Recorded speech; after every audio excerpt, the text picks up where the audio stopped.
Dr. Zakir Naik mengatakan yasinan tahlilan itu bukan ajaran Nabi, bid'ah. Zakir Naik spesialis perbandingan agama. Kalau dia bicara tentang masalah Kristen, masalah Kristologi, masalah Hindu, oke. Tapi kalau udah dia cerita masalah bid'ah, maka ada yang ahli pula di bidang itu. Nah, jangan semua mentang-mentang dia spesialis jantung, kulit pun tanya juga ke dia. Enggak. Bersinergi pertanyaan-pertanyaan, apa hukum mengadakan 3740? Tentang masalah bid'ah, 70 halaman saya bahas tentang bid'ah. 70 halaman, 444 halaman buku 37, 70-nya tentang bid'ah. Baca pelan-pelan. Tak paham sekali baca 2 kali. Iqra, makanya diulang 3 kali. Iqra bismi rabbikal ladzi khalaq. Iqra warabbukal akramul ladzi 'allama bil qalam. Artinya ulang. 3740. Nabi tak ada nyebut, sahabat Nabi tak ada menyebut. Abu Bakar, Umar, Utsman, Ali, Thalha, Zubair, Abdullah bin Auf, Abdurrahman tak ada menyebut. Yang ada menyebut tabi'in. Namanya Imam Atha. Kata Imam Atha, orang yang mati itu diuji antara 7 sampai 40 hari. Dianjurkan bersedekah makanan dan berkirim doa selama 7 dan 40 hari. Bagi siapa yang mau melakukan itu dalilnya. Saya buat judulnya bukan tradisi Hindu.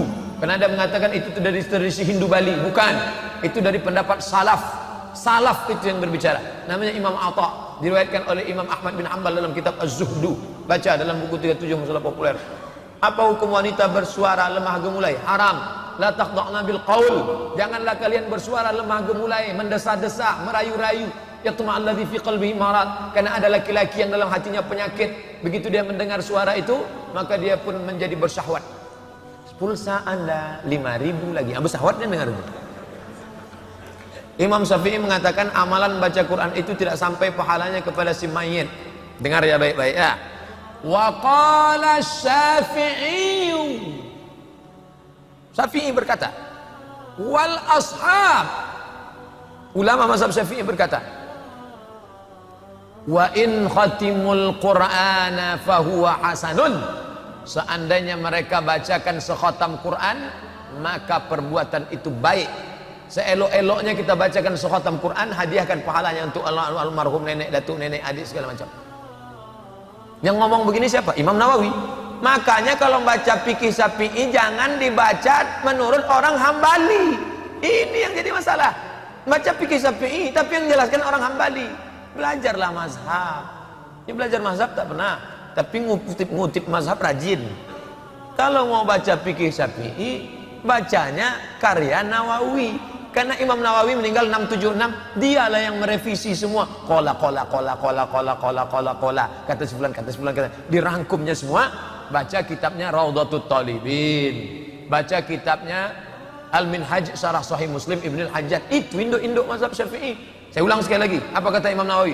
Wa qala Syafi'i.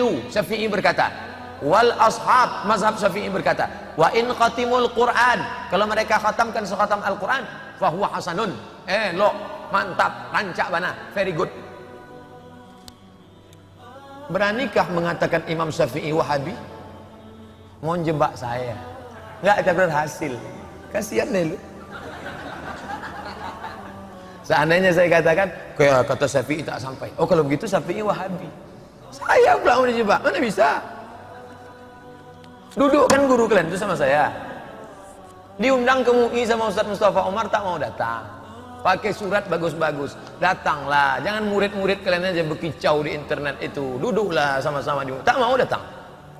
Tanya Ustaz Mustafa Omar, apa Wahabi itu Pak Ustaz? Baca buku saya 37 masalah populer. Masalah ke-37 Syiah, masalah ke-36 Wahabi dan Salafi. Lengkap saya tulis. Baca baik-baik. Buku itu sudah 3 tahun umurnya sudah. Apakah Nabi Muhammad berjumpa dengan Allah? Adakah Nabi yang pernah berjumpa? Maka Nabi basyarin an yukallimahullah. Tidak ada orang yang berbicara langsung kepada Allah illa wahyan, kecuali melalui wahyu. Wahyu artinya bisikan halus yang masuk ke dalam hati. Au yursila rasulan, atau Allah mengirim malaikat Jibril. Au min wara'i hijab, atau dari balik dinding. 3. Bisikan halus, Jibril datang, atau dari balik dinding. Bagaimana dengan Nabi SAW ketika Isra Mi'raj? Apakah dia menengok Tuhannya? Berbeda antara pendapat Aisyah dengan Ibnu Abbas. Apa kata Aisyah? Man qala inna Muhammadan ra'a rabbahu faqad kadzab. Siapa yang mengatakan bahwa Muhammad itu menengok Tuhannya, maka dia sudah berdusta. Tapi kata Ibnu Abbas, Muhammad melihat Tuhannya. Ini contoh perbedaan salaf. Jangan katakan salaf itu satu. Salaf satu. Ini aja yang khalaf, ini yang ikhtilaf. Sedangkan masalah Nabi menengok Tuhan atau tidak saja berbeda antara Aisyah dengan Ibnu Abbas. Kata Aisyah, Nabi melihat Tuhan, kadzab, berdusta. Kata Ibnu Abbas, dia melihat. Tidak mungkin Aisyah mendustakan Ibnu Abbas. Jadi kalau begitu bagaimana mengkombinasikan dua pendapat yang kelihatannya kontradiktif? Siapa yang mengatakan bahwa Nabi melihat Allah dengan mata kepalanya seperti saya melihat jam dinding, kadzab, dia berdusta. Itu kata Aisyah. Lalu yang dimaksud oleh Abdullah bin Abbas, Allah, Nabi melihat Allah itu apa? Melihat dengan mata hatinya. Ma kadzabal fuadu ma ra'a. Tidaklah berdusta hatinya tentang apa yang dia lihat. Fuad bukan ini. Ini namanya basar. Ini namanya basirah. Ini namanya fuad. Makanya orang kalau ada mengatakan, oh kaulah buah hatiku, ya fuadi. Ya fuadi. Qalbi belum halus lagi. Yang lebih halus, ya fuadi, kaulah buah hatiku. Dia melihat dengan hatinya. Ustadz adalah orang yang sangat sibuk. Bagaimana kiat? Apakah diserahkan pembimbing? Kapan Ustadz bisa berperan serta dalam mendidik? Oh, masalah ini kan ada waktu. Yang penting itu bukan frekuensinya, tapi yang penting itu kualitasnya. Itu mesti dipahami. Syekh Muhammad Mutawalli Asy-Sya'rawi punya anak namanya Sami Mutawalli Sya'rawi. Syekh juga, doktor juga. Apa kata anaknya dalam bukunya? Saya tak pernah menengok ayah saya tidur dengan emak sampai kami heran kenapa kami bisa lahir. Itu kata Sami. Jabatan terakhir Syekh Sami Mutawalli Sya'rawi adalah Direktur Riset Al-Azhar. Majma' Al-Buhuts Al-Azhar itu direkturnya Syekh Dr. Sami Mutawalli Sya'rawi, anak Syekh Muhammad Mutawalli Sya'rawi. Saking sibuknya Syekh Sya'rawi. Justru Allah yang menjaga hati anak-anak ulama itu dengan adabnya, dengan perannya. Ini banyak orang dia sangka dia yang mendidik. Ini mesti dipahami. Hidup ini kita curahkan, tapi bahwa tidak memberi kasih sayang sama sekali tak betul. Tapi diatur waktunya. Lebih baik waktu pendek berkualitas daripada waktu banyak. Dia kumpul. Sekarang orang arisan. Dari jam 8 pagi sampai zuhur arisan. Nenek ada, datuk ada. Tapi orang tak ada ketemu. Semuanya sibuk. Sampai ada orang ngirim foto ke saya, nenek, datuk, ponakan, cucu sedang buat arisan, tapi semuanya dengan dunianya masing-masing. Silent generation, generasi bisu. Al-yawma nakhtimu ala afwahim, mulut terkunci, wa tukallimuna aydihim. Teman saya ikut bela diri. Dalam bela dirinya ada seperti kebatinan, bisa kerasukan dan bisa mengeluarkan setan orang. Tapi dia dengan menyebut Allah atau zikir tertentu. Apakah ini bid'ah atau musyrik? Jadi adalah siswa baru dari Pulau Jawa. Waktu saya sekolah di Air Molek Indragiri Hulu, Madrasah Aliyah. Saya sama kawan saya ini mau ngintip dari balik kandang ayam. Mat, ada kelompok silat di sana. Ayo kita intip yuk. Disalamnya lah muridnya. Begitu disalam, bisa request mau jadi apa? Mau jurus monyet. Begitu disalam langsung jadi monyet, memanjat ke batang pokok kayu. Yang satu ini mau apa? Drunken Master, langsung jurus mabuk. Apa yang dimasukkannya itu? Jin. Dia transfer jin ke dalam. Kalau dia pakai nama-nama Allah, itu hanya kamuflase, penipuan. Casingnya zikir, isinya hantu. Hati-hati. Innamal a'malu binniyat. Jangankan kita yang berzikir, sedangkan Syekh Abdul Qadir Jailani aja didatangi oleh jin. Waktu dia sedang berzikir di masjid, datang, hai Abdul Qadir Jailani, aku sudah mengangkat engkau menjadi wali-waliku. Berhentilah engkau bersolat, berhentilah engkau berzikir, kau sudah kuangkat masukkan surga. Langsung Syekh Abdul Qadir Jailani meludah ke sebelah kiri. A'udzubillahi samii'al minasyaitonir rajim. Bismillahirrahmanirrahim. La yadurru ma'asmihi syai'un fil ardi wa la fis sama'. A'udzu bikalimatillahi tammati min kulli syaitanin wa tammati min kulli lamah. Kenapa? Dia tahu itu setan. Dari mana dia tahu itu setan? Karena bertentangan dengan syariah.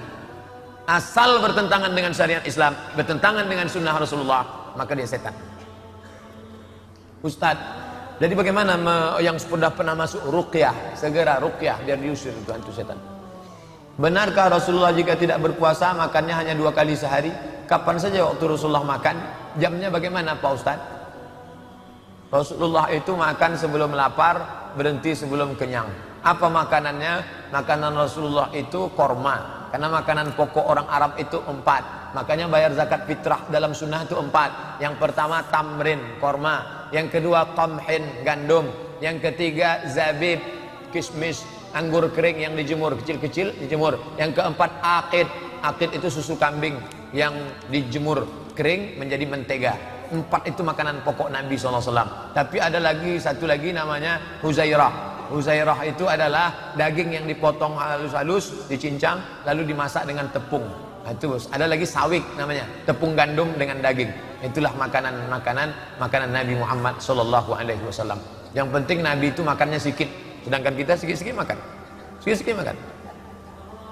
Ustaz, melihat aurat perempuan apakah membatalkan wudhu? Enggak. Nengok perempuan tak batal wudhu.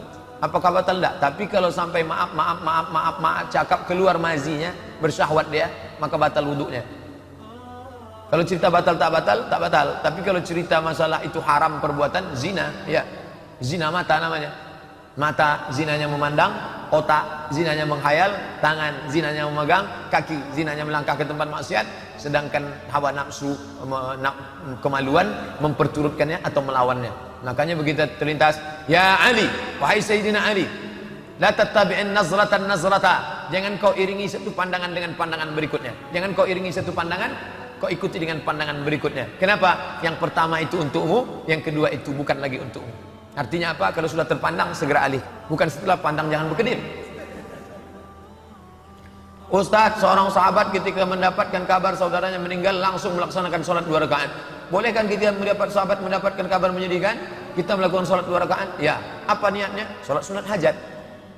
Tak dilafazkan di mulut, di hati. Yang mau melafazkan usolli sunatul hajat. Hajatnya apa? Beri aku kekuatan, beri aku kesabaran, beri aku pertolongan untuk menghadapi pukulan as-sadmatul ula. Pukulan yang pertama nih. Allahu Akbar. Beri aku kekuatan ya Rasul.